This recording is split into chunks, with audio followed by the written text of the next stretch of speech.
Hi, this is my critical thinking forum video on application.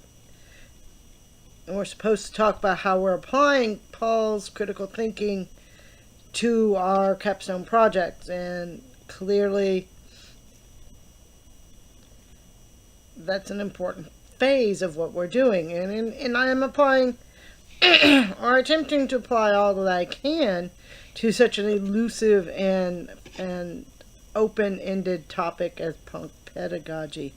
I am trying to remain honest and looking at why it attracts. I am trying to remain humble and looking at this, that I know I'm not the first to explore it.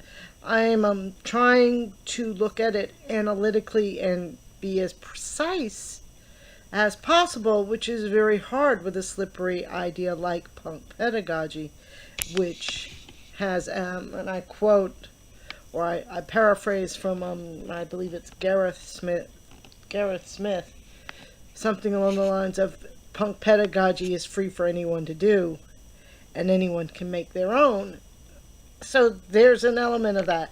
But as I'm working on it, I'm also learning that punk pedagogy and punk in general is very focused on critical thinking. So I'm having to challenge some of my assumptions about what punk was, about what punk pedagogy has become, where it's gone, some of my assumptions about what should be in an analytical or an academic paper. I am having to try to be as precise as possible. I'm trying to move from an egocentric place of where what punk pedagogy means to me, and trying to work my way through how I'm going to apply it. So I'm thinking strategically about it as well. So I'm going through all of these threads and putting them together as I write, and I am in the process, this is a break from writing, trying to put this together using Paul's ideas. I have found myself going further and further back to critical pedagogy.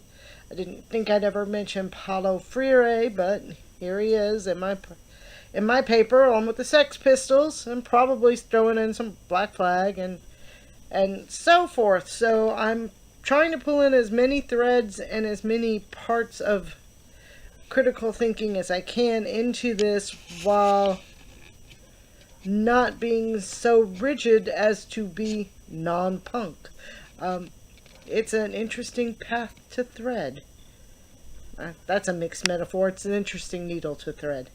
And I'm going to get back to it, but those are just some of my thoughts on how I'm applying it. I'll probably have more thoughts when I'm finished, if I ever finish.